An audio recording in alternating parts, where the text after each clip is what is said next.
The following Conscious Consumer Network recording of a live broadcast is available to purchase in high definition at ethymarket.com. Support free and independent media by becoming a CCN pledger. For €10 a month, you can have unlimited access to CCN high definition downloads at ethymarket.com. Ethymarket, the ethical marketplace for conscious consumers.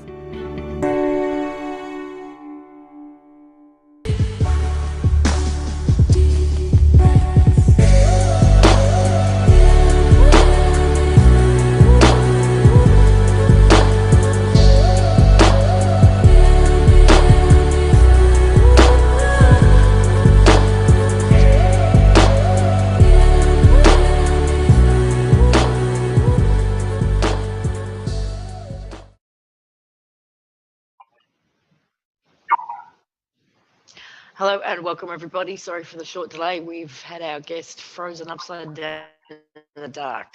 So we've got him sorted now, thankfully. I'd like to welcome Mark Knight, the founder and host of the blog site WaykiWayki, which has a lot of great information on there if you haven't been there yet. It's been around for 10 years nearly, with Mark having written 5 books already, and lately some videos. And one of the things that Mark put out that caught my attention was a Flat Earth series of videos, which were fascinating. Welcome, Mark. Welcome. Good to be here. Thank you for joining me. This is awesome. Before we even get started into the kinds of things you've been researching and talking about, I love hearing people's stories, what sets them down these roads to start with. So, I mean, what I do know about you is you're living off-grid up a mountain somewhere. That's presumably by choice. So, yeah. What was the catalyst for the WaykiWayki blog? There's a few really. I had sort of a normal job in London, a normal sort of life.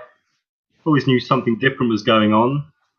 And I went traveling, and I had some money, and I went traveling, living out of a bag, and I bumped into some mystics and did some very long retreats, some very long fasts, and I bumped into some shaman, and I spent some time with ayahuasca and the wachuma medicine. I spent some time with some monks and some yogis, and there was no way back from that really. And all through these 4 or 5 years, I was reading tons of books, a lot of conspiracy, how the system works, how the banks work. And after this sort of five-year synchronistic journey, I came back to the Western world, and I was like, this isn't for me. This is kind of synthetic and toxic. And I sort of lived up a mountain and then moved to another mountain. And sort of here I am. And this first book you wrote, WaykiWayki, do you want to tell everyone what that's about? This was, I had a lot of questions, and the book's a series of about 300 questions looking at the media, the pharmaceutical industry, the governments, sort of societal norms, things we do every day in the Western world that we think are normal, that are actually really weird when we really break them down. So looking at groupthink and societal norms, really. And this was a free ebook. I put this online free. It took me about a year to piece together.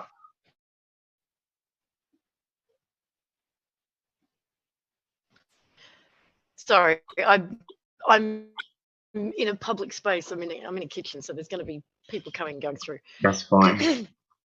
You said, wow, so 300 questions of questioning the things that we just take for granted as normal because we just don't question them or think about them. And did you provide answers? I'm providing concepts. Or did you pose the questions? I didn't really give absolute answers. I was looking at concepts and the reasons why these norms are very strange, like going to the doctors and just taking some tablets he gives you. Just loads of questions like this. Why do we just have the television on and we're walking around the house because we want company? All these sort of very strange little norms. And this sort of led me into sort of secret societies, because I started looking at what's behind things, and I come across secret societies and mysticism. And then funny enough, through synchronicity, that's something I fell into personally. So I got a sort of first-hand look at some things that go on within the mystic realms, within the mystic groups.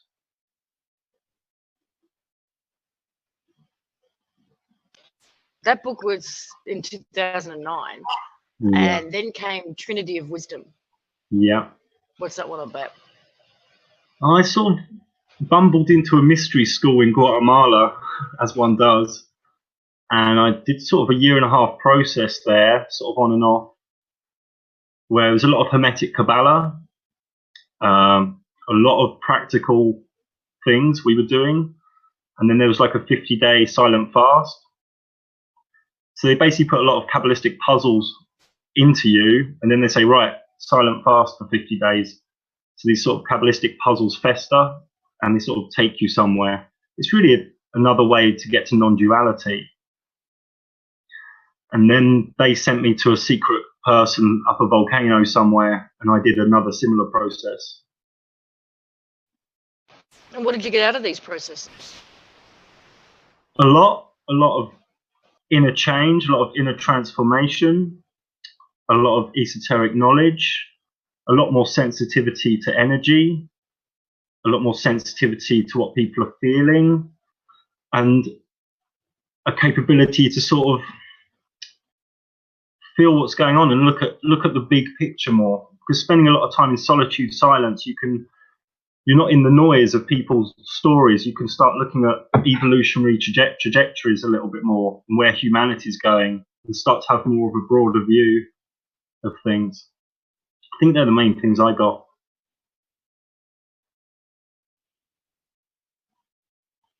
You're going to have to tell me how to pronounce the next one. The ROM. Kaylin? Oh, this is ROM stands for Reemergence of Man. It just doesn't fit on the bit of the blog. This was I was working up a mountain, working with the Wachuma cactus, which is a shamanic medicine, a sacred teacher plant, whatever labels you want to give it, really. And one time I was using it creatively. I was using it to get creative ideas. And one time I had like an hour experience where I was inside this story with the characters within the environment. And it was like raining, this story. And I had a notepad and I was trying to catch the rain, so to speak. So I sort of plucked this story out of the ether and I spent the next 5 weeks writing it non-stop. And this is sort of a message against transhumanism. So I did a big study of what's going on at Harvard and Stanford and Google and MIT, what they're doing with transhumanism, artificial intelligence. They want to merge man with tech. And the story is really a message against this. It's a bit like a futuristic 1984 based about 30 years from now. Sounds fascinating. I think I'm going to have to read that one. I haven't read it yet. And then how do you pronounce the next one? Nurielm. Nurielm. Okay. Yep. This is like 10 short stories. Again, this was... Here comes my cat. Go away, Tara. This was based on, again, working with Wachuma cactus, and I had some concepts. And instead of writing dry essays or dry articles, I wrapped some stories around some concepts. So it's sort of conceptual fiction, and there's like 10 stories. Yeah, short stories, and there'll be something for everyone there. They've all got a sort of ethical, activism, shamanic, mystic theme running through them.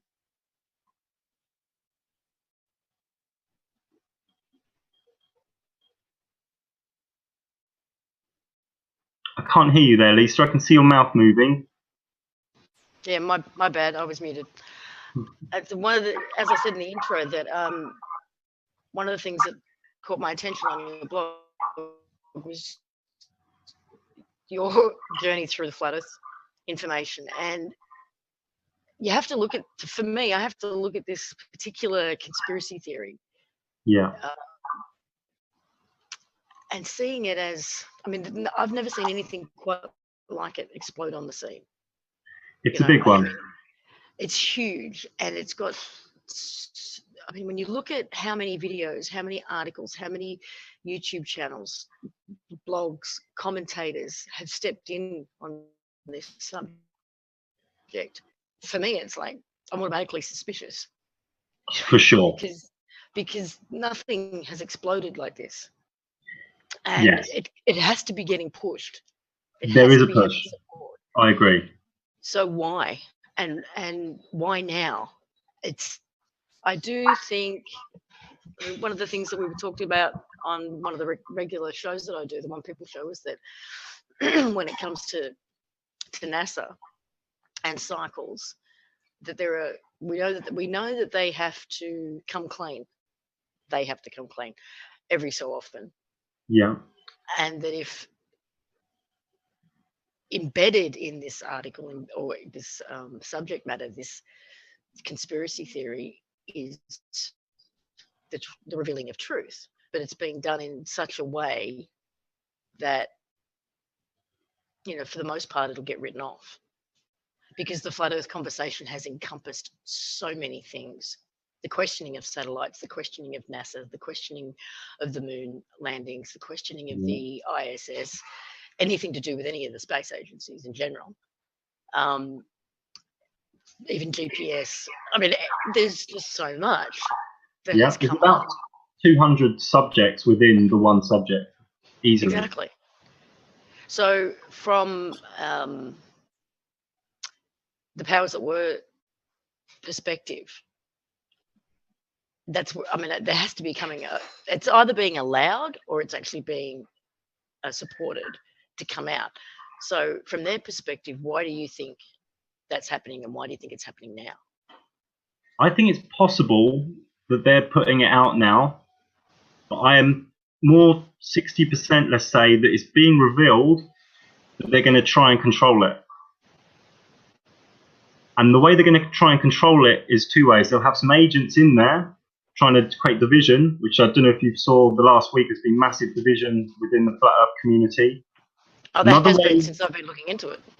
Oh, it's been chaos, carnage. Another way they'll do it with internet traffic. So they'll pick one or two or a few people, and they'll put say someone types in flat earth to Google, they'll push everyone to a certain video, or they'll push everyone to a certain forum. This is a way they'll do it. They'll push newbies, people who are, oh wow, I'm going to type flat earth into the internet, and they're going to push people to go to a certain video. So people will be psyops without knowing it. So maybe my videos are, we just don't know at this juncture. It's very early days. What do you see?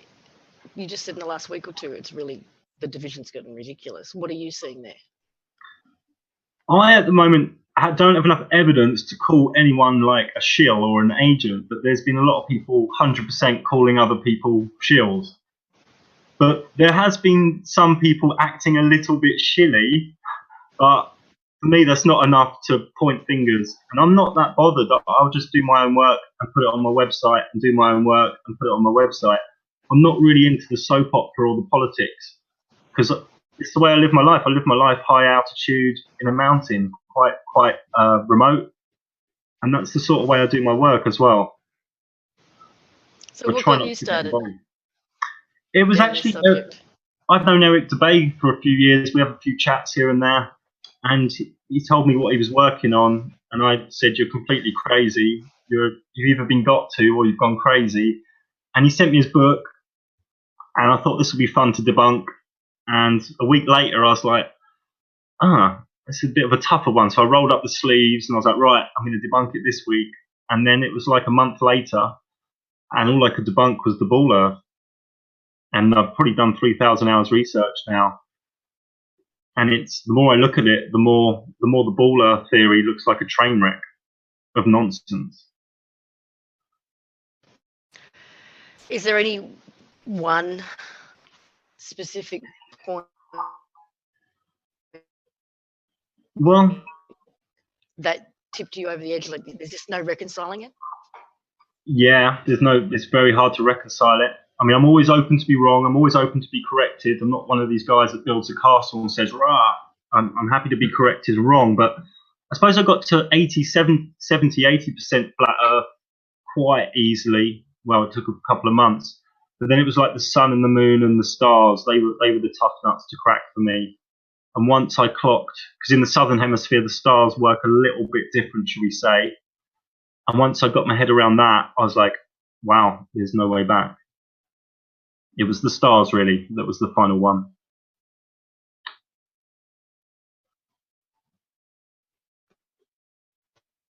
So do you have a theory on as to the globular model was even put forward? Do I have a theory on why it was put forward? Well, I don't know, a flat plane. Sorry, Lisa, I didn't quite catch all of that. Well, not that long ago, we were on a flat plane, and then that changed to the globe. So do you have a theory as to why that may have changed? Well, we can find some facts there. I mean, Newton, it was really, 1600s, it was from Newton and his gravity book. And Newton was he was an occultist and a magician, an alchemist, and he was pretty much a Freemason as well. So something was going on there. It's maybe obviously they're trying to hide something. There's something being hidden, whether that's divinity or other land or something that happens in our stars on a cyclic epoch, era. But they're trying to hide something. And it's like a big propaganda project. And we don't know what they're hiding yet. No one's got past Antarctica. No one really knows how far the stars are away, but they're probably something between 3,000 and 8,000 miles. They're probably not that far away. There's several different models in the flat Earth community. Yes. Which one do you subscribe to? There were a lot of people talking about there's a lot of science boys in there, and they're playing around with a lot of the electromagnetics, electric universe theory, and that fits really well. There's a lot of people talking about an infinite plane, so behind Antarctica it's infinite. There's people talking about the dome. At the moment, I do believe, I'm only 90% that there's a ceiling or a dome, because meteorites have to come from somewhere. And I'm more likely to believe there's other land than an infinite plane. And I'm more likely to believe there's some creative intelligence than pure hard science electromagnetism. But with these things, I'm not 100%. I'm like 80, 90. I'm always open unless I know for sure. So what are your thoughts then on extraterrestrial? This is a big hoax. The alien thing's a massive hoax, I believe. But obviously other entities exist, so interdimensional entities, interdimensional intelligence, this exists. Evocation magic, this exists. But the whole 3D physical aliens, I believe this is a massive hoax. So how do you tell people that who absolutely positively believe that they've had an experience with one? Well, I've done some study on this. I believe it's a DMT release. It's like an interdimensional thing. So some DMT gets released in the pineal gland, and some sort of entity can come into this frequency. So they believe they've had an experience, and they have, but it's interdimensional. Interdimensional as opposed to extraterrestrial. Yeah, if we study a lot of abduction cases, they do seem to be more of like a interdimensional experience, some sort of DMT release. Because one of the conversations I had was on a kind of infinite plane concept. Yeah. You could in fact have other land masses where potentially these other beings could come from. Sure. And have the technology to travel to this one. Yeah, I can't rule this out for sure. I did an article about other lands. I was studying some ancient Buddhist texts, and a lot of them talk about Mount Meru in the middle and 4 continents. Some researchers believe this is like Asia, Europe, Africa, But I looked into it a bit more, and some of the texts say humans only live on 1 continent. So I've got an article on my site talking about other lands from an ancient Tibetan Buddhist perspective. But this is also in Thai Buddhism and Chinese Buddhism. You can find this sort of notion of other lands. Does that mean that what we know of as Earth is just one of the 4 corners? Is that what you're saying? I'm not saying that is the case, Lisa. I'm saying I've looked I got some information together and I presented that as a concept that is something I cannot rule out. Yeah. Yeah. Because there's another key to the other land theory. There's like another thing I was looking at on Earth, 140,000 children go missing a year, and it's like, okay, maybe they grabbed 5, 10,000, maybe 10,000 go missing. Where do the other 100,000 children go? So maybe, it's a crazy concept. Maybe some humans are being moved to other land. We just don't know. We just don't know enough at the moment. Well, that puts a different spin on it. Yeah. I mean, most conspiracy circles will suggest that they're being abducted and sacrificed and what have you. Possible. Some people believe there's other realities above and below, so it's like stacked, layered. There's many theories out there. I just want sidetrack for a second. There's a chat room on my website, and there's some people in there. So I just wanted to let them know that if they have any questions for Mark, by all means, type them in, and I'll pass them on. Yeah, sure. So how are you? I know you're currently, we're just going to go off track for a second, more personal, but you're living, as you said, up a mountain in the kind of off the grid. Everything's hanging by a thread. How are you spending your days right now? Is it just in research and writing and your own personal journey? Well, recently I just finished a book like a few days ago. As I did a 2-month study of the moon from a flat Earth perspective, and I did a 100-page book. I've got good reception so far. I just read it last night. So I was doing for a week. I was sort of sleeping, writing.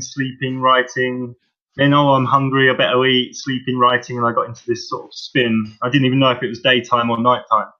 But normally I tend to work the land in the morning, I've got mini projects on the land. And then in the afternoon, I like to do some research, read or write, and then chill out in the evening.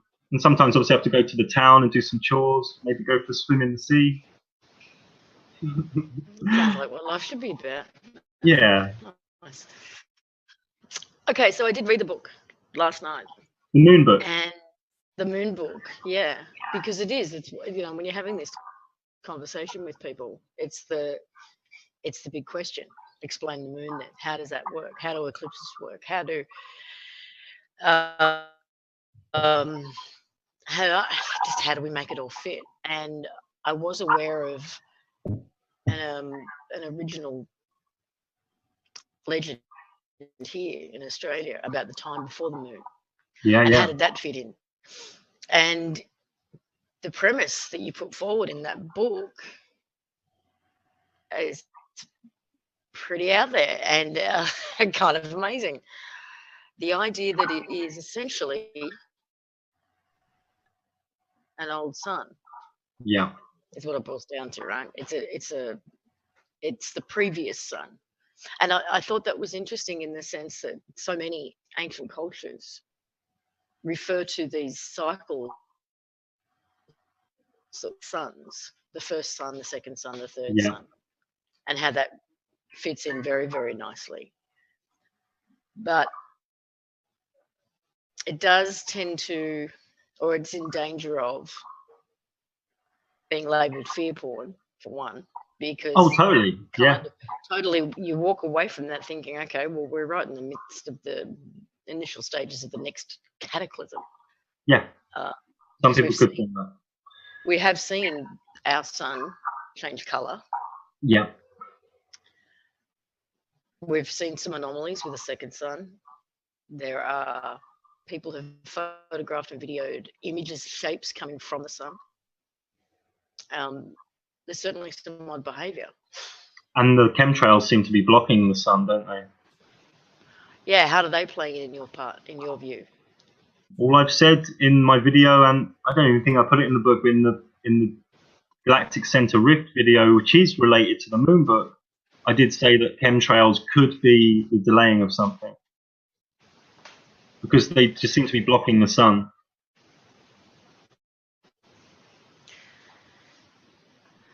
They serve a purpose, and with this suggestions as to what that is. everything from trying to kill us off to trying to create a veil so that we can't see certain things, to blocking the sun's energy so that we don't benefit from the beneficial aspects of the sun. I mean, the list goes on.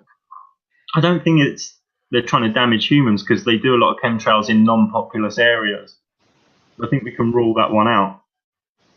Because why would they do lots of chemtrails? Well, are they in farming areas? They're in farming areas. Sure, possible. But if they wanted to get to humans through the food or water, they could do it a much simpler and cheaper way than flying planes all around the world spraying. It just doesn't seem logical to me that they would do that to get to humans, because they could get to humans tons of other ways. So when it comes to the moon, and your premise,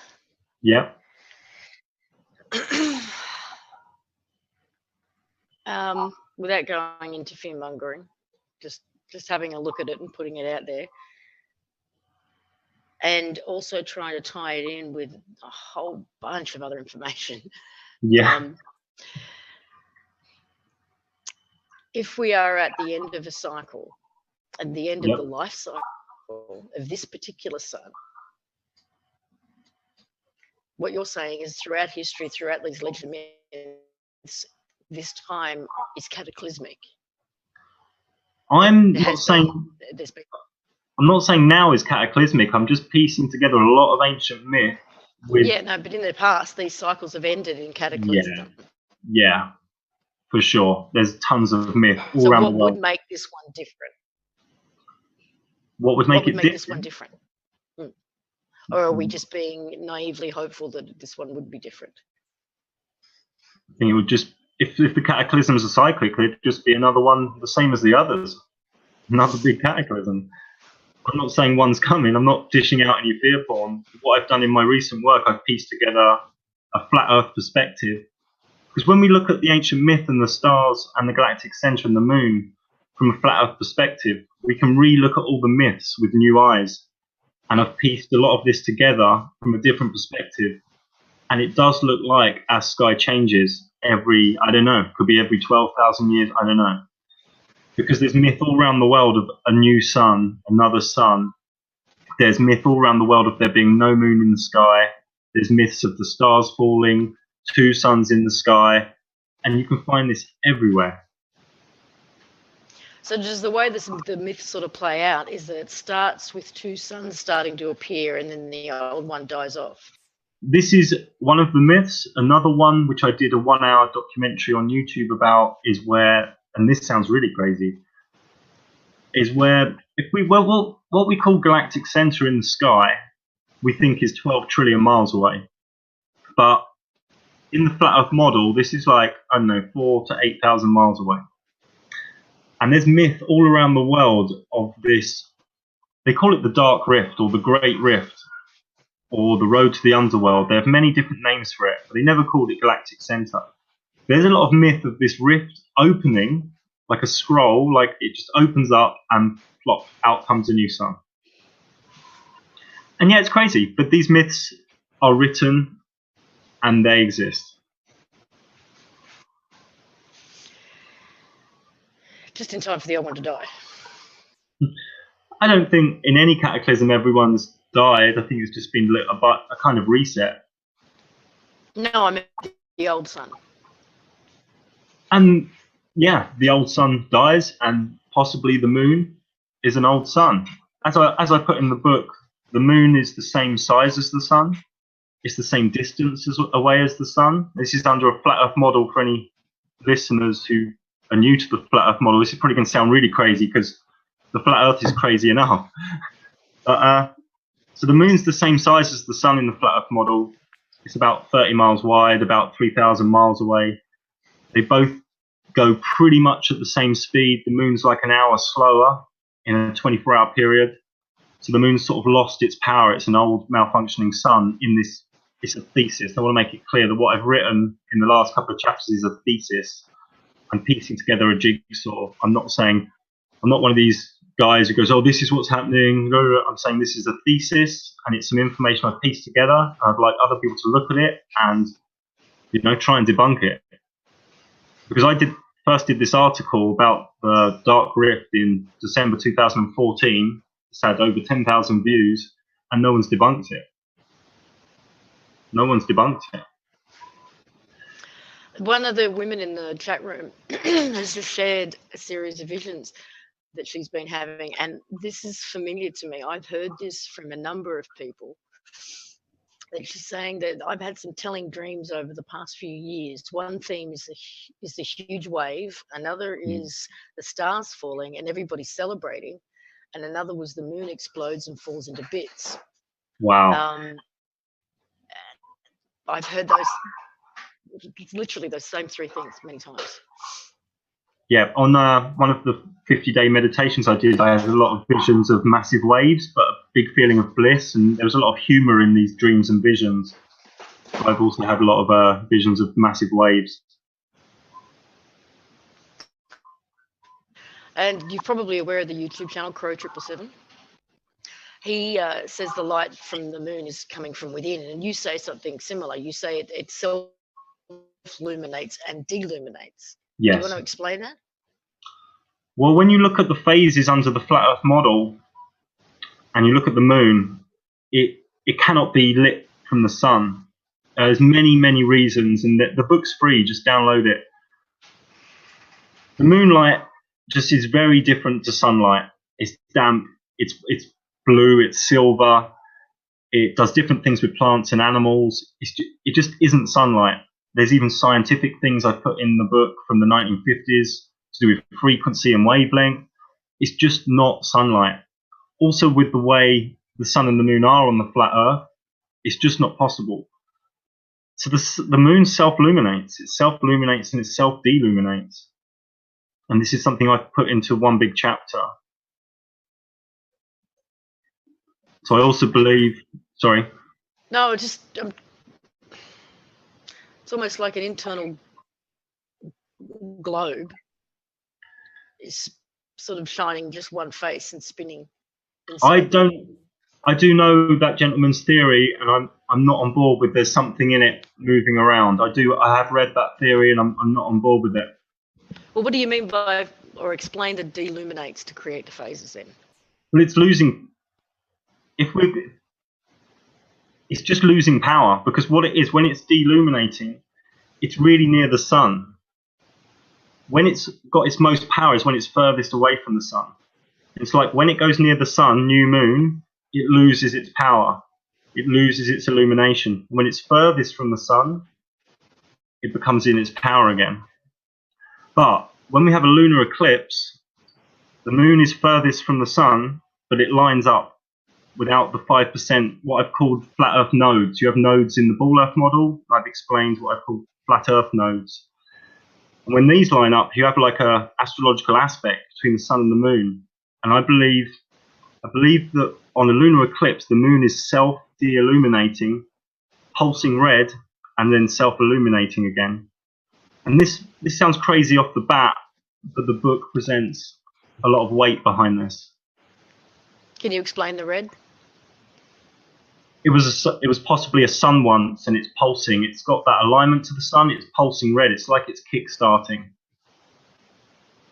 Charging, pulsing, flashing. The labels are hard. We've also seen in ancient myth, and even quite recently, there's been talk of eyewitness accounts of the sun, our actual sun, going red, the same color as the moon on a lunar eclipse. And this is presented in the book as well, with all the sources, all the source materials listed. So again, you have to ask the question, why now? It's like what I said earlier, it could be they're actually drip feeding us. They're drip feeding us, and they want this to come out now. Or people have picked up on it and they're running with it, and they're like, wow, we need to get some people in there and psyop it and steer it. There's something going on. I mean, last week there was people falling out with everyone. It was like that scene off Reservoir Dogs where everyone's pointing a gun at each other. It was craziness. You're an agent. You're an agent. Oh, you're an agent. But you Well, get yeah, this. I mean, everybody with the dome, who believe in the dome, think everybody who doesn't is a shill. Then you got the concave guys; they're all shills. I mean, it's not. I mean, But there is a lot amusing. of there's a lot of young males who are new to conspiracy, should we say, and they're in fresh. They're in fresh. They haven't been studying for years and years on other conspiracies. That they've just come in and they're fresh and they're young. So it's new. There's a lot of new people.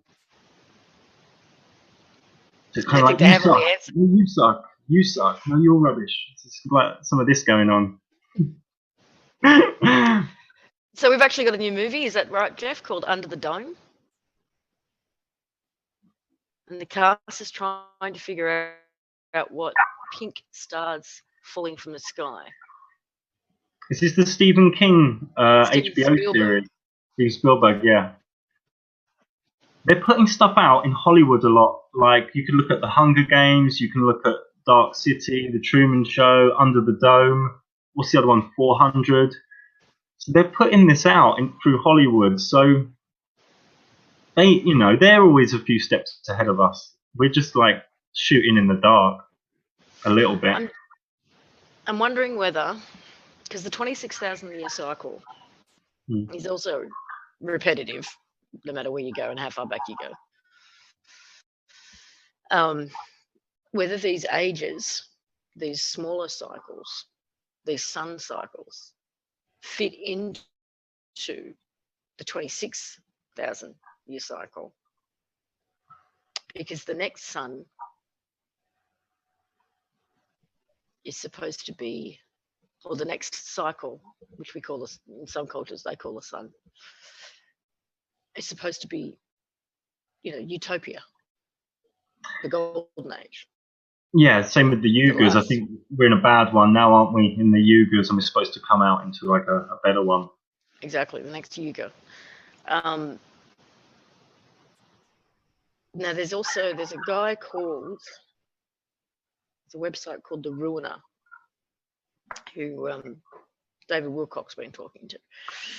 And he says that we were under a contract, essentially, or accepted a contract, entered into a contract with the Dracos, and that contract was to last for 26,000 years, and then it was up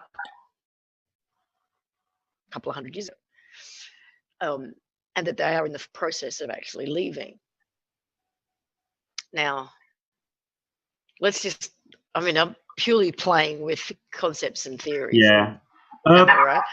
I got some question marks over David Wilcock because he's made like 8,000 predictions and none of them came true. Yeah, no, me too. So I'm not necessarily going off David. I'm more inclined to go off Bradley Love, who's also spoken to him, and giving this guy some credence. But just putting it out there as a sort of embrace everything and see if it fits in with anything else, right? So I know someone with quite a dark view, quite a pessimistic view, where he believes it's like a mechanical machine we're in, and every cycle like the mechanism changes, and loads of souls get harvested. You know, and he believes we're in some sort of dome, locked in like a prison. He's got a very pessimistic, dark view on it. That it's like Wilcock? Sorry? Wilcock, you talking about? No, it's just someone who stays offline, stays in the shadows. Okay. Yeah. Well, I'm wondering if, having been in an arrangement with whoever or whatever for a 26,000 year period, that they may well have been resetting on a regular basis in order to maintain control. But if they're leaving,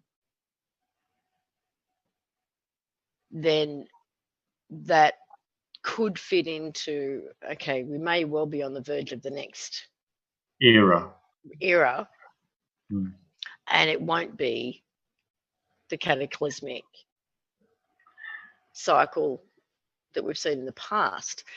I mean, the same cultures that talk about these cyclic cataclysms and the way things have gone in the past also have, as part of their myth and legend, a very positive story embedded for the future. Do you know what I mean? Like, they're not. Yeah. It could be like a clean slate, but again, we're in the realms of conjecture. We're just speculating. And Totally. one thing that draws people to flat Earth, because it's really great for the imagination. I mean, you take your imagination to the gym. Once the people I know have come on board with the flat Earth and they've gone through the washing machine of research and they've actually gone, wow, it's flat. They then open up their imaginations, and it's a beautiful place to be. It's really vivid and it's rich for the imagination. It's like taking your imagination to the gym, you know, like premier gym membership for the imagination. So there really is no reservation for you. You are a born again flat earther, as this is your new worldview. I try and stay away from like fixed labels too much, but yeah, I believe the Earth is flat. Yeah, and I believe one of my videos helps prove that. I did a video called "Flat Earth Simplified, Summarized, and Theorized," where I put a few things together. Oh, it's a brilliant video. Well done. Yeah. Oh, thank you. Yeah, it's good if there's any listeners who don't know much about flat Earth.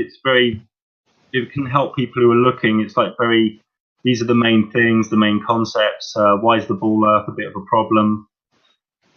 Yeah. When you said earlier that there's like 200 subjects embedded in the whole flat Earth conversation. Yeah, pretty much. Was there one in particular that grabbed you? I think the one that grabs everyone is curvature and horizon, because people are sending up amateur rockets to 120,000 feet and filming it. You know, they're putting an iPhone on it, and everything looks flat. And when you look at the ball Earth dimensions and the spherical trigonometry, there should be curvature. I mean, even just if you can see 40 miles of ocean or horizon, you should be able to see a bit of curvature. When you're on a plane, the horizon's level with the wing. It shouldn't be level with the wing. So what happens is when things are going up higher altitude, the horizon's rising with the eye, and it shouldn't do that. So the things where people normally go are they go to NASA, they debunk NASA, they go to curvature, they go to horizon, and they go to Antarctica. These are like the big four, really. So how do you? I mean, people come up the conversation and the argument I get all the time is, but everywhere in nature, spheres form. Spheres are everywhere. Yeah. I had then the idea that, but I guess they're also looking at space exists the way we've been presented to, and that a flat Earth goes against the whole concept. But if it's a ball, it has to act like a ball, and it doesn't act like a ball. Here's a big question. It's like, why have NASA, they've been going to space since the 1950s, 60s, why have they never taken a video of the Earth spinning? Why are all their photos like Photoshopped with bright blue ocean? And it's all, people are tearing these apart. People are doing things in Photoshop and seeing that things have been cropped, things have been moved, clouds have been copied and pasted. I mean, you can really go. I did some articles about NASA, about their trip to Mars, about their New Horizons project to Pluto. I think they arrive at Pluto next week, they say. It's all CGI, pantomime nonsense. I mean, for me, I haven't seen enough evidence to suggest space exists, and I don't think any human's been above 100 kilometers up. I've not seen enough evidence. No, there really isn't any. There I isn't. don't think either. I'm just going to have a look at comments in the chat room. I've had a dream vision of what I felt was from inner Earth. So there's another thing that it brings up is the whole hollow and inner Earth conversation. I was sitting on something that looked and felt like a crystal disc with what would look like a dome above me. Below the disc was a large crystal like a mountain or crystal city, but that had a dome also. So in whole, it still seemed like a sphere that I was inside with some like a black film that rolled up like shades. Just had to roll it up to see out the grid or matrix. The disc would look flat from the top or bottom. Yeah. Well, Yeah, because there's a lot of myth about the egg and this girl seeing the mountain in the middle is quite interesting. Eric DeVay did a video about Mount Meru. I would point this person towards that. It talks about a mountain in the middle of the North Pole. It goes back to ancient myth again. Something I'm not fully on board with, but it's an interesting concept. Because you can't get to the North Pole. I mean, if you phone them up and you say, I've got some nice boots, I've got a nice scarf, I'm going to come to the North Pole, they don't let you. Same with Antarctica. All the stories that I'd read, at least, about going to inner Earth or going to what's it called? Oh, I've gone blank. The names of the places. We've got names of places inside the planet. They're all done through the North Pole, not the South Pole. So, to me, the flat Earth model doesn't eliminate a flat, an inner Earth or a hollow. Yeah, it's massive conjecture. It's a wild leap, isn't it, for us to say, oh, at the North Pole there's a hole and there's other people living there or other beings. I'm more inclined to think at the North Pole is where the electromagnetics are coming out of, because in the model, North is at the middle and the South's all around the outside. So maybe like a torus where all the electromagnetics are their base, their headquarters, should we say, is the North Pole. Yeah, the flat Earth doesn't actually. I had a vision myself about the flat Earth with the torus and how it all still worked perfectly. But people like Nassim Harriman. Yeah. He's a scientist, a physicist who is embraced by the alternative community. Someone needs to talk to him. So I'm well aware of his work from years ago. But what you find if someone knows in his position, if somebody in his position knows this, they're not going to be public about it, I wouldn't imagine. But if there is somebody in his position who could know this, to me, it would be him. Yeah, I mean, but I know people who've got in touch with people like Graham Hancock. I mean, Max Eigen was private messaging me, calling me a CIA operative. I mean, there are people in the truth movement, for want of better words, who have been approached and they won't touch it. They won't even touch it. And that's kind of weird. These are people that stand up and do lectures and say, oh, we need to be open to information. We need to look at things. And there's a whole list of these big, heavyweight truthers. They won't touch it. And that's kind of strange. And they should spend a day on it, have a look at it. But there's a lot of people who won't touch it. I hung out with Max a couple of months ago at his place, and it was like the subject just that we agreed not to even discuss. Yeah, he got ratty. Sorry? He got a bit ratty with a couple of people. He got a bit annoyed. Yeah, it was like, okay, I'm not even going to go there with you, Max. Let's just agree to disagree on this one and we'll move on. I mean, someone like Graham Hancock or Nassim Haramein for sure would get, hundreds of thousands more people involved very quickly. Oh, absolutely. Because I've had a couple of conversations where people have used Nassim's work to disprove, or in an attempt to disprove a flat Earth model, that he does this spiral through space model, and that actually helps prove flat Earth because of Polaris. We can take the same star trails photos. So that picture Nassim does of everything spiraling, you wouldn't be able to take the same star trails picture 6 months later when you were 30 million miles the other side of the sun. But sorry, carry on. No, it's good. Thank you. Gave me a comeback. But with people like Nassim Haramein and Graham Hancock and these other people, they've sold, they're making a lot of money, they've got a lot of stature and respect. These people aren't really going to stand up and say, oh, my fans or my followers, I was wrong the past 10 years and this is what I'm into now. No. The male ego is, it's a kind of fierce thing sometimes. It can be quite rigid. They would have to be, in my opinion, allowed to do it too, even if they do know privately.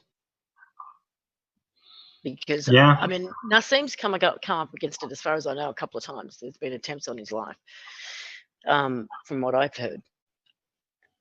So I don't think he'd be doing anything to invite that kind of behaviour. Yeah, I think more than ever, we need to be careful of who in the truth movement's like really, really, really popular and getting like massive hits, because this is kind of, it raises questions for me. Who's the big cult personality, popular guy? All of a sudden, I get a bit, worried.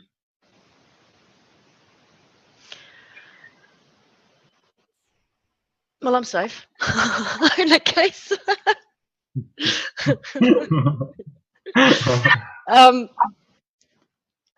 Wow. Because this subject does blow open so many things. Like GPS is another one that comes up. Yeah. But there's been a few people who are inside that industry who have admitted that GPS is totally ground-based. It's got nothing to do with satellite. I had an email off an old friend today saying, "Oh, you're talking rubbish. GPS exists." I'm like, yeah, it exists, but it's land-based triangulation. It's a US military project. Yes, Yeah, I've seen it doesn't nothing. prove the existence of satellites. No, people say, "Oh, look, I can see a satellite in the sky," but they're the size of a car and they're 200-300 miles away. Your eyes aren't that good enough. The human eye's vanishing point is not that far for something that small. What you're seeing is high altitude drones. They're not 300 miles away satellites in space. And people just believe everything they're told. It's just a bit crazy. Yeah, but there's an app for that. You got to believe it. Satellite tracker or something, probably. Yeah, exactly. I mean, has this then made you go back and revisit Loads of things. Loads of things, yeah. Yeah, because I like astrology and I've studied astrology, so I had to really go back and I was like, oh, what does it do with that? Yeah, you have to reevaluate so much. It's like no one can really be told about the flat earth. No one can really, you've got to do your own research. Every person has to do their own research and come to their own conclusions. It's sort of like an inner journey. No one can really be told by another person. It's an individual thing.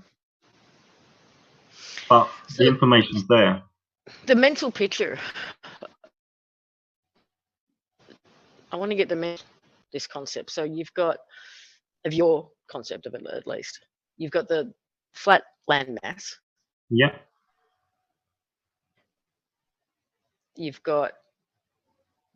There's a blue layer of atmosphere that we do seem to pass. Absolutely. Yeah, it's very thin. It's only 30 kilometers thick, really. So, and how far up? I couldn't tell you off the top of my head. It was probably in my flat earth video. Probably 20 to 40 kilometers up, I'd say, at a guess. But I do have the information if someone wants to email me. It's not that far up. Not too far up, no. It's below 100,000 feet for sure. And then we've got fixed stars. Well, above the blue sky, you've then got the sun and the moon. Yeah. 3,000 miles up. You've got then in my model, you've got the wandering stars, which people call planets. And then above that, you've got the stars. The reasoning for that is you have things like Venus and Mercury transits. So Venus passes in front of the sun every 250 something years. And Mercury also passes in front of the sun. But it's something we can't see with our eye. We can see the Venus transit. So this makes Venus and Mercury very small. So if the sun's 30 miles wide, which it is in the flat earth model, 33 miles wide, then Venus is small. It's like half a mile. It's like half a mile wide. And NASA sends us these pictures of this big planet and all these. This is all bullshit. This is all rubbish. So you've got the sun and the moon are on this. The way I see it, it was like they pass, they do this. The sun catches it up once every 29 days or so, yeah. the sun's going a bit faster. But they cross this way as well. Am I doing this properly? No, the thing is, Lisa, you're They're upside part. down because of our technical thing earlier, so it's quite hard for me to diagnose because you're upside down to me. Oh yeah, of course. You remember? Oh, okay. Yeah, I forgot. Sorry. So you've got the fixed stars, you've got the wandering stars, which is what we call the planets. Yeah. And this would all be if there is a dome or a ceiling or a barrier of some description within it. Yeah, or the stars could be on the ceiling, so they're either within or hanging off or attached to the ceiling. Yeah, I never did buy the whole it's all a projection business. Well, it's not, is it? Because the stars feed us energy within astrology, and the moon, people say the moon's an illusion, it's a projection. Well, the moon affects so many things. Like if you affects everyone. So a projection illusion can't really do that. No. It's more of a leap, isn't it? Let's say. And projected from where? By who? This is just wild conjecture. It's just wild conjecture. Yeah, you can't negate the effect that the moon does have. And the other thing is tides. Yeah. This is covered in the moon book. So much sense when you look at it on a flat model. Currents, temperatures, seasons, tides. It's all covered. It looks quite neat and tidy on a flat model. There are so many. Can you go into a little bit about the tides? Yeah, I mean, let's just rewind a little bit. There's a woman called Ashley, and she's basically flattening pictures, maps of the Earth. She's flattening them. Everything's looking a lot better. You still there, Lisa? I'm still here. I'm just moving. Okay. I didn't want to make you dizzy. Okay, great. So if you look at things like flight routes or electromagnetics or sea temperatures or solar eclipse viewing areas or lunar eclipse viewing areas, all of these things look much more cleaner on a flat Earth model. And with tides, it does seem to be that it's a mix of sea temperature, electromagnetics, and the sun and the moon. When the sun and the moon are closer together, near new moon, you get different acts on the tides as when they're far apart. So it's like a mix between the sun and the moon creating the tides. Also, this is highly probably electric because giant lakes do not do anything. They don't have tides, but salt water has some ionization in it. Therefore, it can hold some electric charge electromagnetically. And this is something I've gone into in the moon book. That was actually a big aha for me when I read that in your book. Oh, of course, duh. The whole freshwater versus saltwater, and the salt content and how that, how that can be affected. And what did you say before? Matt Powland. He says that when he was introduced to all of this, that it was explained to him that everything can be explained through temperature. It's all a result of temperature and atmosphere. Everything from gravity to tides to the movement of. Yeah, it's highly possible. I mean, this is one for the ball. Bodies, everything. One for the ball earthers is when the sun comes up in the morning, it's not very hot. And then when the sun's right above you, it's hotter. And then when it's further away in the early evening, it's not that hot. And people think the sun's 93 million miles away. Well, it's going to have that much change in temperature at 93 million miles away.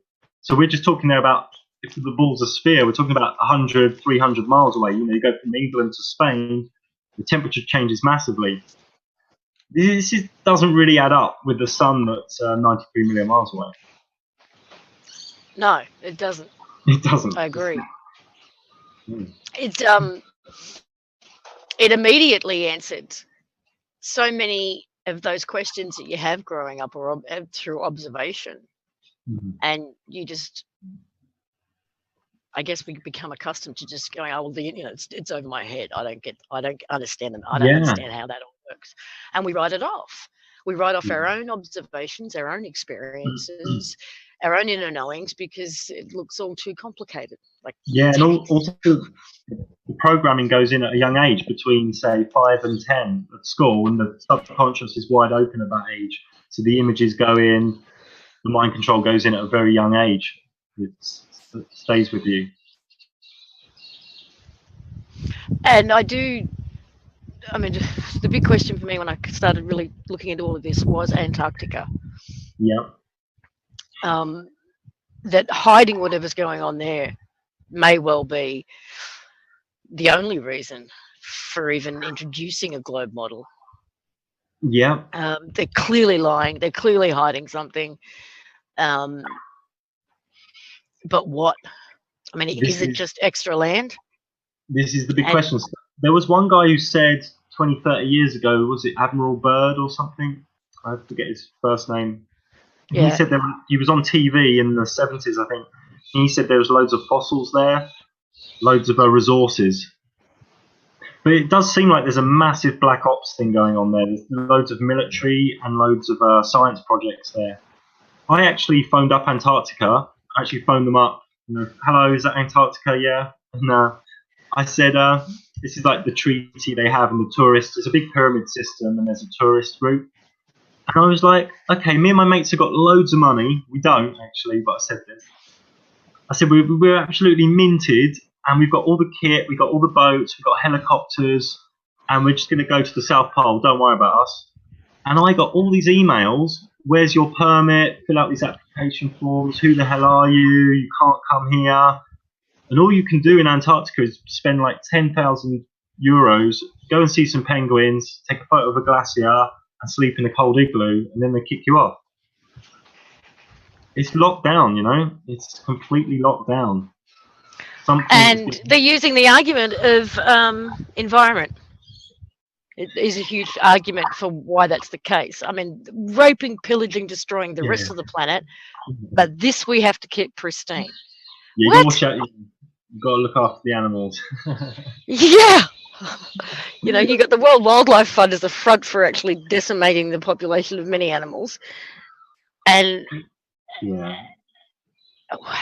of it makes sense. It doesn't make sense. And in my first video, the Flat Earth video, I put a picture of the Antarctica Treaty, the meeting table. This gets kind of funny. Their meeting table is a giant pyramid with a capstone cut off. And the big meeting table's blue with green in the middle. It's like the ice wall around the Earth. It's unbelievable. I just couldn't believe it when I saw it. Well, the one thing I'm impressed with is that a lot of the people in this discussion, they're not nuts. There's some we're talking about some really intelligent people who are asking some really intelligent questions and actually doing the research themselves. They're not relying on others. They're doing it. There's some really smart. I've been looking at stuff for like 8-10 years, and there's been some real crazy people in many different conspiracies, should we say, for want of a better word. But I've seen some really smart people in the Flat Earth groups. Some people doing experiments, people making videos, and they're working as a team, and there's no leader. Well, there are people trying to be leaders, but below that, there's a few thousand people who are really actively doing research and collaborating, saying, "Oh, that's great, but what about this? Oh, yeah, come and meet me online, and we'll do this and talk about that." It's inspiring. It's a good thing. I'm surrounded by chickens. That's what you can hear. Yeah. Mine are asleep now. So if one jumps up and pecks me, that's what it'll be. No. Mine are asleep. These guys are wide awake. It's morning, isn't it? They're going to want their food, aren't they? Yeah, they're having a little peck now on the ground. Funny.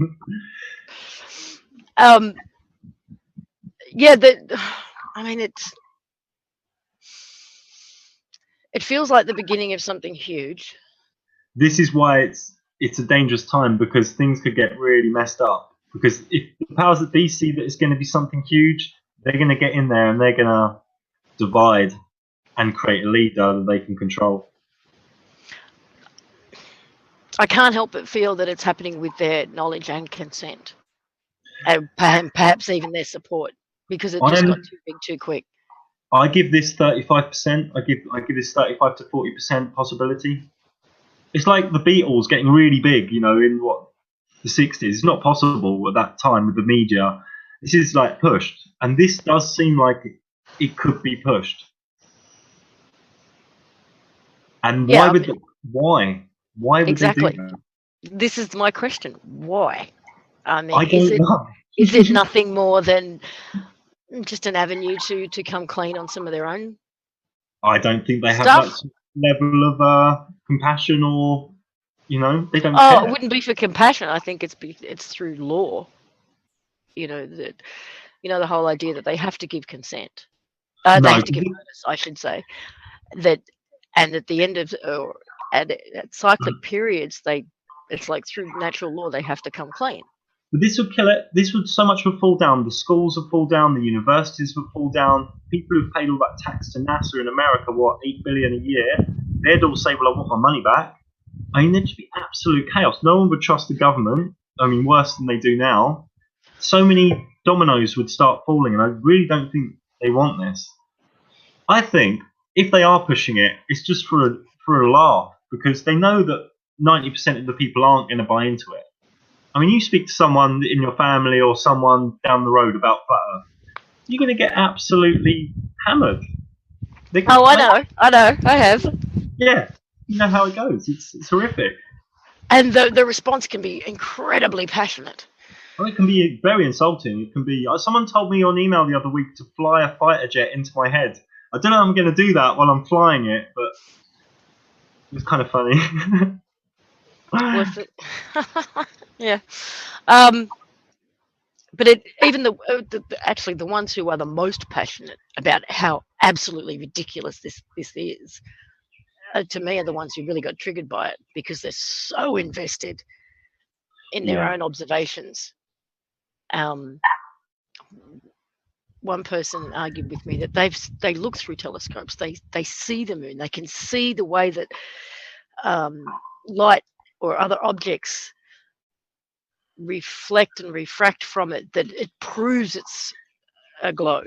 You know, these people end up in a corner. I've spoken to scientists at length as well, and they ended up sort of shaking and insulting me. They just end up saying one of three words, usually gravity, relativity, or refraction. And then when you put them in a corner on each of those three, they're very old theories. They're like hundreds of years old assumptions and theories. And when you speak to even scientists, they can't really explain gravity, and they can't really explain relativity, and they can't really explain refraction. And then you start putting them in a corner, and their identity's starting to get hurt, and then they start insulting. Yeah, well, the more I've looked into it, it seems like theories, not facts, but theories have been created to explain other theories. Yeah. To explain other theories. So we've got all of this theoretical conjecture placed on top of one another, and it doesn't take a lot to pull the plug out from underneath all of it, I mean, and have it all start to fall apart. People think the Pacific Ocean is like a ball, so the water molecule on the surface is trying to get to the center of the Earth. That's a pretty strong force.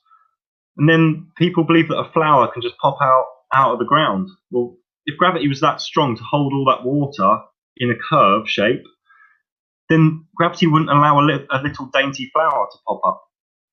So gravity's got loads of errors in it. It's got loads of holes. Also, with a satellite going into space, going into orbit, why doesn't the satellite crash to Earth? Why doesn't it or fly off into space? And I've spoken to scientists about this, and they can't answer it. They just say clever thrusters. And it's just nonsense.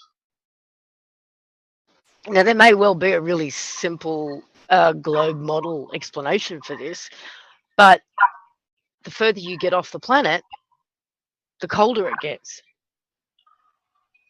Right? So yeah, I'm just looking that simple thing. Yeah. It does get cold. I mean, you go up in the plane, it gets cold. And this is kind of weird. But yeah. I'm looking at this with someone, and we're not sure about what happens over 100 kilometers. I've said in one of my videos that it goes cold and then goes hot. but I'm still not 100% on this, and it's something I'm going to be looking at again in the near future about temperatures at different altitudes, because we can't really trust what we've been told. Because in the Matt Powell sort of version, all the heat is generated from underneath. Yeah, and this is pretty much the electromagnetic theory as well. Also, in my moon book, I talked about the sun, and it's not burning fusion, it's not really burning gas, and it's something else probably, and it's the Earth getting heated up. There's some sort of electromagnetic exchange. That seems much more likely.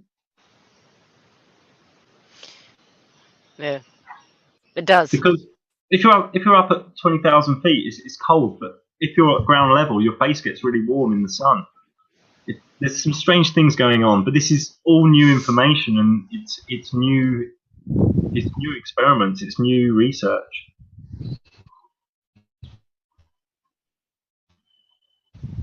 And it's having to completely, which is not easy, wipe your mind of all preconceived ideas, of everything you've learned. This is hard for people as well. Once you go back to the blank canvas, then you can rebuild. But you have to go to that blank canvas again, and then you look at the stars differently, the myths differently. I'm really interested in the myths and things like this. And you just look at it all completely differently, and then you get some fresh, bright minds in there, and it's interesting to see what people are coming up with. But I like what you said earlier, getting someone like Nassim Haramein or one of these guys. But these guys have probably been got to anyway, and they're like gatekeepers, you know? Sad, huh? But this is what I like. I mean, all of the people who have come together around this particular subject, you know, it's just everyday intelligent people. It's not. Yeah. We're not looking at institutions to figure this out and give us the answers. You know, people are going out and doing the experiments themselves. Brilliant. Yeah, this is really good. I mean, it'd be nice to have an astronomer, a really good astronomer, like one of these people, to wake up to the flat Earth. Something like this could really push things along, or get us some more information quickly. Because everyone's kind of like amateur scientists. It's like amateur science playset, the Earth. So back to your own personal journey for a minute. I mean, you've done a lot of medicine work. Yes. A lot of fasting and retreats and inner work. Obviously, a lot of research as well into a variety of conspiracy theories. Yeah. Have you gotten to a point where you've got a personal worldview about not only where we're at, but where we're going? It depends on the evolutional trajectories. On the current evolutional trajectory, we're heading towards a sort of dystopian electronic control grid, you know? I mean, if you go to the big Western cities, it's quite a horrific experience. Everyone's on the phones, everything's Wi-Fi. People are really in that sort of synthetic culture. I'll go and watch this film that they told me to watch. I'll go and buy this music album they told me to buy. I'll go and wear this dress they told me to buy. There is a lot of mind control going on. So on the current evolutional trajectory, we're heading to sort of, you know, a pretty transhumanized dystopia with like 1% on the outside, sort of living off grid, growing stuff in a more holistic sort of way. But just because this is the current evolutional trajectory doesn't mean it's the one that's going to pass, because there could be an event or a quick awakening or a whole host of different sparks that create a new evolutional trajectory, such as more holistic, more compassionate, people are more emotionally aware. So things can change, but it's just the current trajectory doesn't look too great. These two trajectories, in my opinion, do seem to be running parallel to one another. Yes, I agree. And there does seem to be a point coming where one's got to go. One's got to go. Yeah, it's like two trains heading towards the same point. One's got to go. Yeah, this is what the book Reemergence of Man was about, as a fiction book, and a lot of it's based around this concept. And we don't know. We don't know what's going to happen. This is why it's so exciting at the moment. Well, it does seem to be a minority that would currently object to the transhumanism. Yeah, it's growing. This minority is growing. It's probably, what, 10%? 15 is the magic number that I keep hearing. 15%. And then it all sort of monkey syndrome. 100 monkey syndrome. Yeah.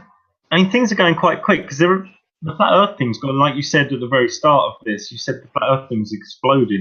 There's apparently like 200,000 videos on YouTube. And Google Analytics said this month is like an 800% increase in the search for flat Earth, like on Google.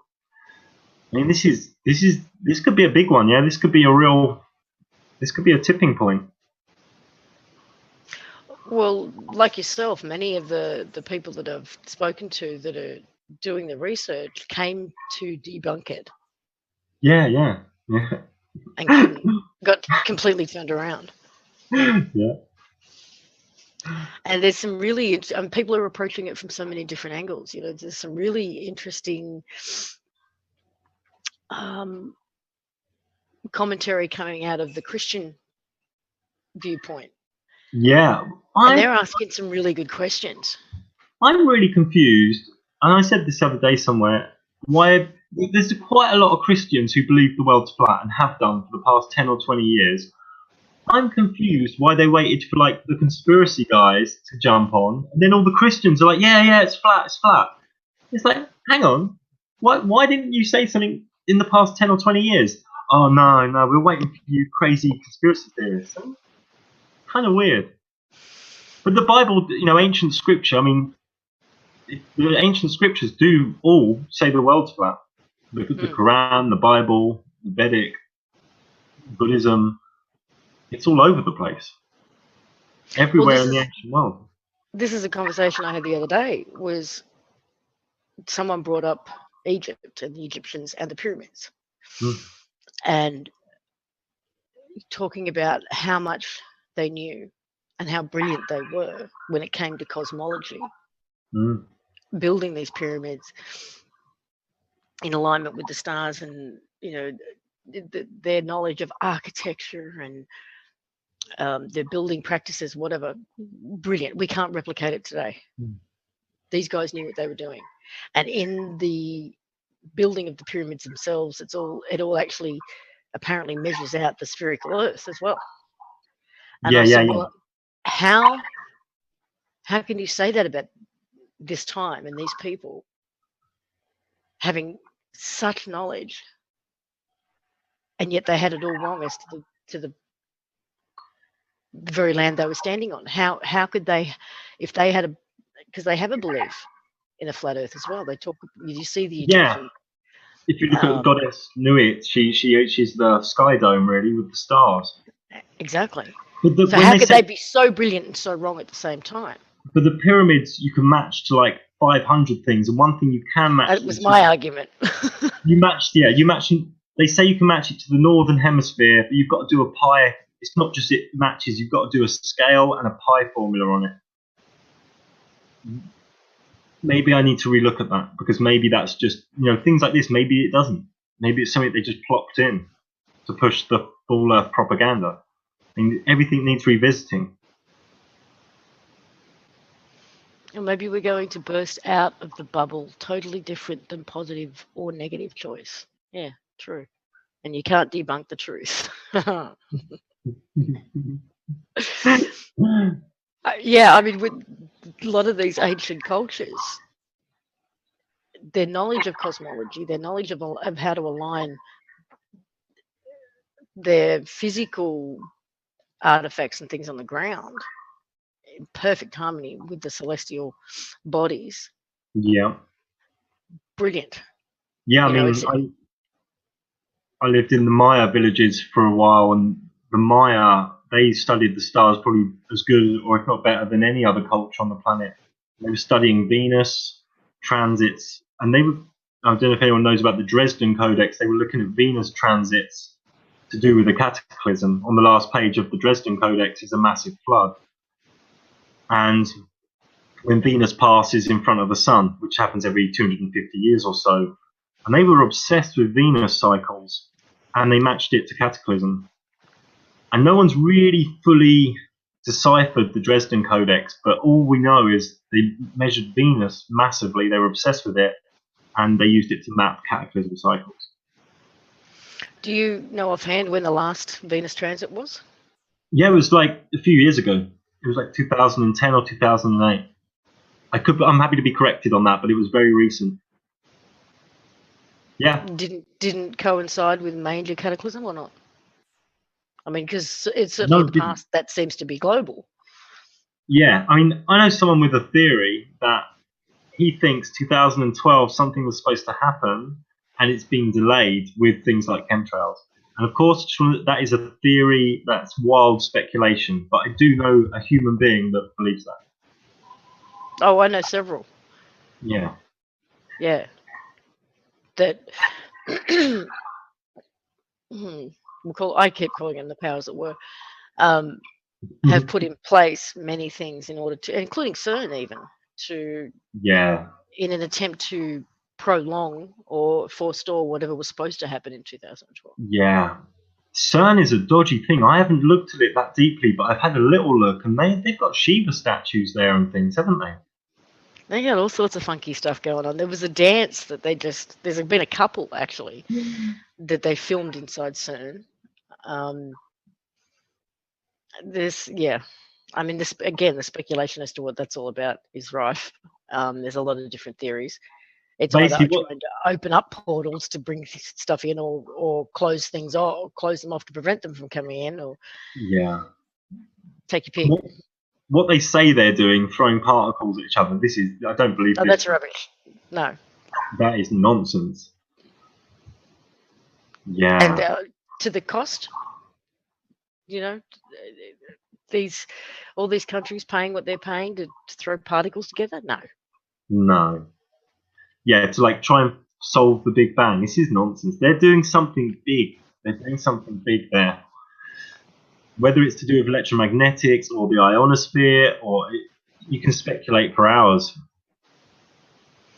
Yeah. It makes sense to me that it would be, based on everything that we've covered so far in the idea of how the world actually works as an electromagnetic design. That CERN is working on electromagnetics makes sense. Yeah, it does make sense. And maybe they're delaying something or trying to stop something from happening. It can't be ruled out. It can't be ruled out. It's on the table. As is so much. Now, everything's on the table now. Everything's on the table to be re-examined, to be turned upside down. Yeah. And potentially rewritten. But this is an amazing, amazing time. There is no question of that. And this awakening that we're seeing, I mean, we've had so many triggers for people. 9/11 was a huge trigger. Now this flat Earth is another trigger for a lot of people. Yeah. And they may start questioning this, and yet they end up then going back and looking at 9/11, for example. I mean, everything's a trigger and has a domino effect. Yeah. One thing the flat Earth thing is doing is creating a lot of division. I know people who've lost friends. I know people whose parents said, not wise, sitting there Sunday dinner. Oh, hi, Mum, the world's flat. I advise against that. There are people whose parents are really worried about them. They're like, oh my God, what are we going to do? So it's creating a massive rift socially and in friend groups. It's like people are going to work and talking about it and everyone's laughing at them. So there's like a whole social thing going on as well, which I find kind of interesting. I mean, the arrogance of trying to create a complete lie about the very land that we stand on. Yeah. That it tells you how programmable we are, because we've believed it over and above our own Our own over observation. senses. We've gone mind controlled over the 5 senses. Yeah. But I did an article last year about the nature of conditioning, and we are super malleable. There are people, there's like 9 cases of humans who grew up with animals, monkeys or dogs, and there's like a 14-year-old girl in the Ukraine who was on all fours barking at the age of 14. She lived with dogs. And I looked at these as examples of a human growing up with the monkeys. They're like swinging in the trees. So the human is really malleable. So you could probably grab, I think I did a science fiction concept of this, you could grab 100 babies and you could, you wouldn't, it's totally immoral, but I'm just speaking hypothetically, and you could create a utopia, a telepathic sort of utopia, compassionate utopia with these humans. We're super malleable. We could be living in complete utopia very easily, but we're programmed differently. Or we could all be like on all fours barking like dogs. It's like that. We're like sponges as children. Yeah. And we bought it. We bought the ball. But the ramifications, the result on our psychology. I mean, this was the first question I actually asked myself when I came across this was why. This is what everyone what's the payoff? Why would you even want to try and sell this story? As I said, what I came to was that what it does on us psychologically, how it takes us out of being, we started off as being the center of the universe, center of God's creation. We were it. Everything revolved around us. We were special. We had purpose. We had meaning. Yeah, their model creates atheism. Yes. So if you're like an ape man on the edge of the galaxy, one of millions of galaxies on a planet, one of millions of planets, you're kind of like a random accident, a random pathetic accident, pointless. And when you die, it all goes black. It really promotes Darwinism and atheism. So maybe this is one avenue. The hiding land, hiding something's another avenue. And of course, the myths in the sky. These are the only 3 things I can think of. 3 reasons. Because there are many Christians out there too who are talking about how they're trying to destroy Christianity from within, get it to him. So this could have been part of a very long-term plan to destroy religion in order to, they created it, now they're destroying it in order to present the next thing. Yeah, it's possible. But then even within Christianity, most Christians think the world's round. And it's like, I said to a couple of them, have you read Genesis? And they're like, no, not really. I'm like, so you've given your soul to a belief system and you haven't read the creation story. They're like, yeah. Well, you should really look at that. That's kind of weird. It is kind of weird, yes. If you're going to devote yourself to something, you think you'd know a bit about it. And even Buddhism, like modern Buddhism, the religious Buddhism, they're now very much into science and the sphere. It's like, well, in the old scriptures, there's talk of a flat Earth. They're like, oh no, we know better now. So they're just weird. A lot of these religious people, they're not going to the roots. Because we're confronted with what we're told is evidence. So how do you take a Bible or any kind of religious text and put that up against a folk photo from space? Yeah. And go. People are trusting. They believe what they're shown. They believe authority figures. But NASA's like the CIA. It's a government agency. It's no real different to the CIA. It's a federal agency. But people, especially sort of older generation, they just believe everything. Why wouldn't you? Like in the 50s, 60s, after the Second World War, comfort, have a nice life, trust what's on the TV, trust everyone. It comes from the heart, trusting people. But they got duped. A lot of people got duped and twisted. But I think the younger people now are much more critical, much more thinking for themselves. Yeah, we've got a generation of cynics, which is awesome. Yeah, it's really good. A nightmare to bring up, but good. Yeah, I'll go along with that. I can concur. I'll be one moment. I just need to chat with our producer. Cool. Okay. So, I mean, this question of I want to go back completely off topic again. You've done a lot of medicine work with plants. Some. Depends what you call a lot compared to who. Well, compared to me, I haven't done any. And it fascinates me. And it was a conversation that came up, I think, in an interview I had recently. The idea that this is something we should all do, as opposed to how these things were traditionally used. Because normally in tribal culture, there is one individual, one shaman, one medicine man or woman who would use these plants for the benefit of the tribe. The whole tribe, yeah. Right. It wasn't something that everybody participated in. And it was because that person, that individual, had the training to go where these plants took them and come back and stay sane. And yet we're in a period where everybody's sort of, it's cool to go on an ayahuasca journey. Right. But is that necessarily the best use of those plants? And should we all be doing it? Should we all be having these experiences? Not really. I mean, it's better to do other ways, holistic life, meditation, but some people don't have the time. I'm not going to preach. Everyone can do what they want. I don't think people should be using it for fun at all, or going out with their mates. Oh, this is fun. If you're drinking alcohol, like a few days before, this isn't good. If you're eating bad food a few days before, this isn't good. If you're not treating it with respect, this isn't good. So there's loads of things. Or you're going to get kicked. You're going to get your ass kicked. You ever had a bad trip?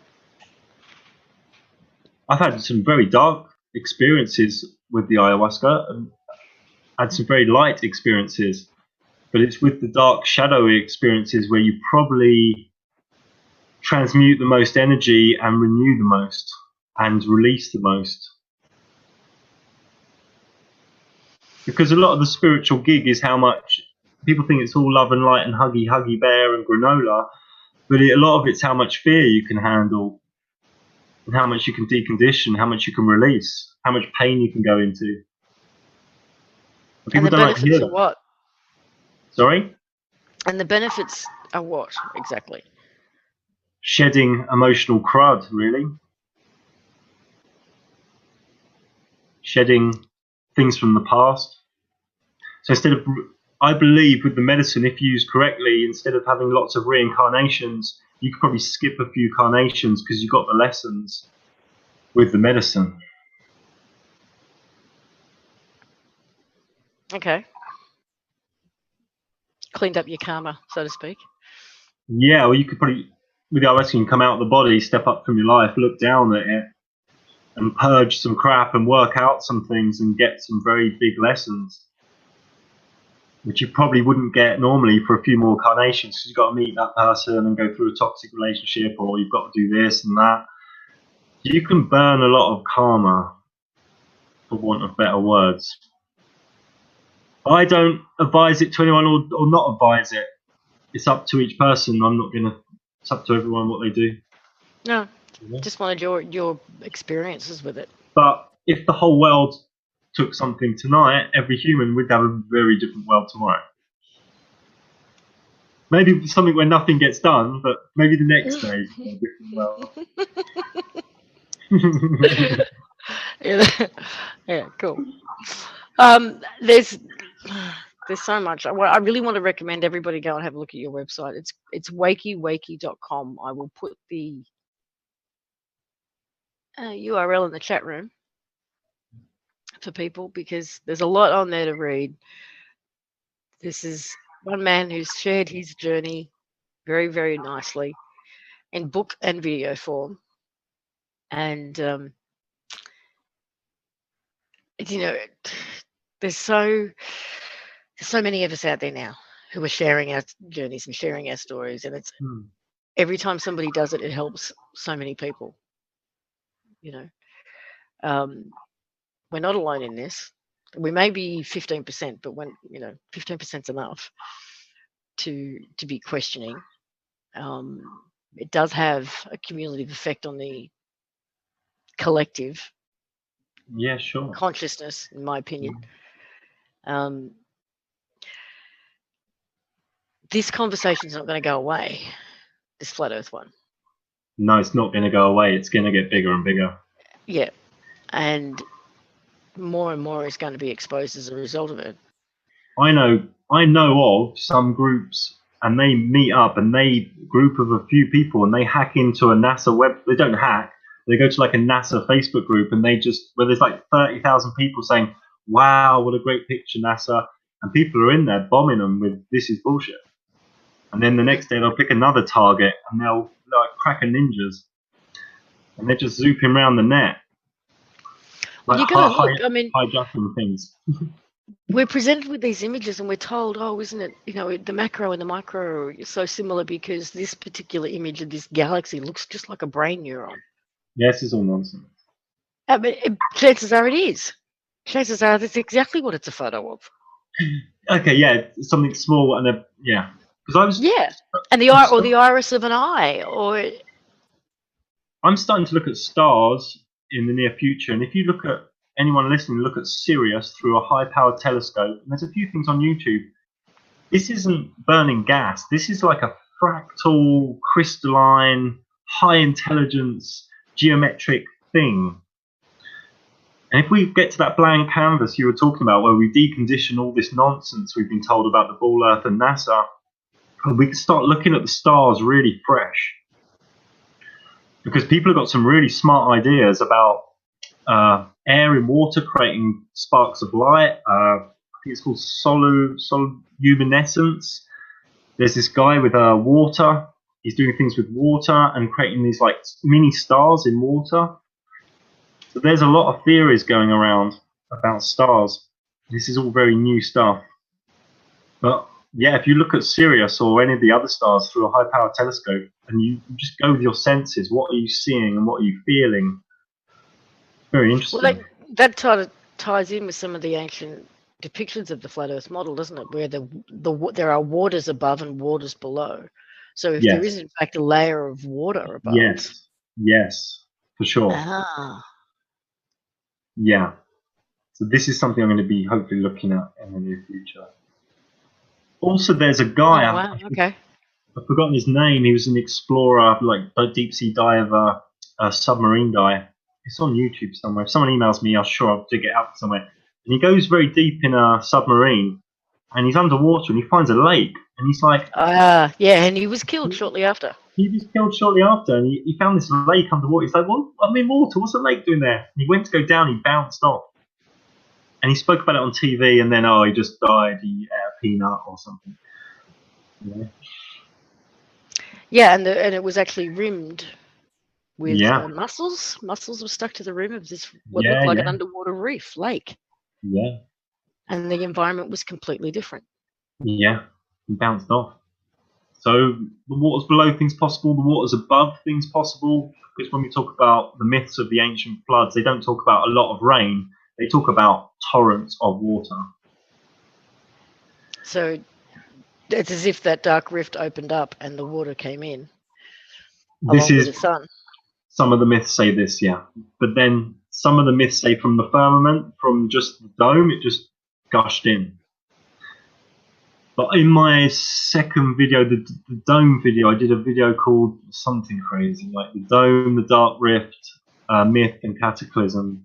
I put on that video quite near the start about 10 pictures of a Genesis stroke Quranic look at the dome, the firmament. And there's different diagrams there that people might find quite interesting. Some of them have floodgates and the water's above, the water's below. So I included 10, 15 of these pictures in my dome video. There was reference to windows as well. In the video, Lisa? I'm trying to think if it was in your video. I'm sure it was. Wasn't there references to windows in the dome? I was talking about Libyan glass, and I didn't talk about windows. I talked about, some people think at 100 kilometers there's a layer of glass. I ruled this out because of meteorites, because if meteorites come down, you'd find loads of glass there. But it does seem there is a layer of density at 100 kilometers up, because Northern Lights are above 100 kilometers. The elves are above 100 kilometers. They're massive plasma halos, and the sprites are below 100 kilometers. And there's like a layer of density. There's a layer of something going on at 100 kilometers. And I had a theory that the space shuttle, with its carbon nose and its carbon black wings, was like a battering ram to try and pierce through, shall we say. I'm not saying it's something material and thick. I'm saying a layer of density. Mm-hmm. But again, something that we probably haven't penetrated yet. And I've seen no evidence to suggest humans have gone above 100 kilometers. None at all. And I'm open to anyone sending me a picture of a satellite or a spacecraft, because all the ones I've seen so far are nonsense. Well, thank you. This has been awesome. Yeah, it's been super awesome. It's always good to have a chat with on this subject. I love it. And just because it is so inclusive of so many other things. It links to everything. It links to it so much. It links to our own inner journey. It links to the bankers, the people behind the system. It links to everything. It links to our day-to-day walk down the road because we look up at the sun. It links to everything. It's the big one, I think. This is a big one. This is a monster. It is. And again, I keep coming back to why now. If I could figure that out. But there's something, maybe it's, I don't like the word spiritual, but I was thinking about something to do with flat Earth, and then someone sent me an email and said the exact words that I was thinking. So there's another angle on this, that something's coming through. And there's these lads I see online, these American lads, and they're all really good for science and electromagnetics, and they've just gelled as like friends. I think they live in different parts of America. They've just gelled, and they're really bouncing off each other, and they're all thinking the same sort of thing. It's like, wow, it's like you guys have known each other for years and just like sprung together online. It's like maybe there's something coming through, some sort of download. I don't know what words to use, really. Yeah, it feels like that. It's possible. Yeah. It's either that or they're pushing it out.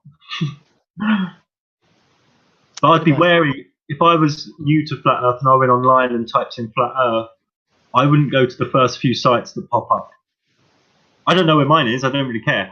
But what I'm saying is to anyone watching it, because the first few, top of the Google, top of the YouTube, who's putting them there?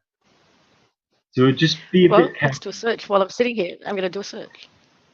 Google. But this will be off your profile, won't it, of what you've searched before? Probably. Because if someone's new and fresh, it'll be the first time they've done it. Well, it's a Wikipedia page that comes up for me. and then the Flat Earth Society. This is a key. This is something Eric's gone into debate. The Flat Earth Society is controlled opposition. So what you'll find when you type in Flat Earth, you'll get pushed to the Flat Earth Society, which have some really crazy theories and a lot of agents in there. To anyone listening, I'd say stay well away from the Flat Earth Society. Well, the next two are the Lockhaven University. IHUP. Wow, never heard of them. Lockhaven University of Pennsylvania. Proving that it's nonsense. The Flat Earth Society again. And then we get to a couple of videos. Matt Powan's there. Rational Wiki. So yeah, you don't make the front page, so I guess that's a good sign. It's a good sign. Okay, thank you so much. Thank you to everybody in the chat room for joining us live. Appreciate that. Go and check out with a WaykiWayki.com site. There's loads of books, loads of articles, videos. It's a great information. Thank you. Thank you, Lisa. And thanks for getting the world right side up. I'm completely balancing on the bag of eggs here. Awesome. I can see you properly now. No, you're upside down. Yeah. When you were doing any on, that was really cool. Thank you. We'll talk soon, and I'd like to have you on one of our regular radio shows too, if you can make it. Cool. Let's do it. Yeah, we seem to be on a similar page. We seem to be on a similar page. Yeah, definitely. Cool. Are you going to put this online? That just went out live. Are you going to put it online? Like, is there going to be like a way of people rewatching it? Yeah, there'll be an archive. I will send you the link to it as soon as it's online. It'll be a few days. Right, you're an angel. Okay. Talk to you soon. Okay, and thank you again, everybody. If you really had to make a difference on a large scale with minimal resources, how would you go about it?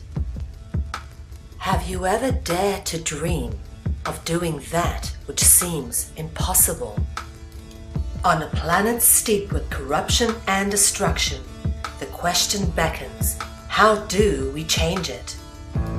Media has a far-reaching impact on people and has been used to manipulate humanity into our current destructive patterns.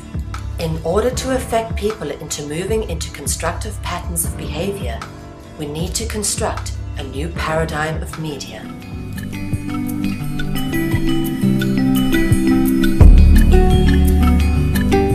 Conscious Consumer Network has been created with the explicit intention of giving the amazing truth-seeking, solutions-orientated, alternative media a place to fully realize their true potential with a cutting-edge, high-tech professional media platform.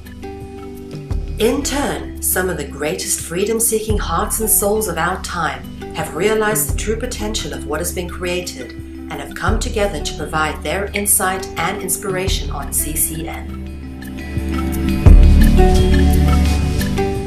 Conscious Consumer Network has become a unique, interactive information and educational network which provides a free-to-view, live-stream, ultra-high-definition channel to the world and features 25 live shows a week and growing with the addition of multiple language broadcasts. CCN has features comparable with mainstream media, such as being able to pause and rewind broadcasts whilst being live-streamed.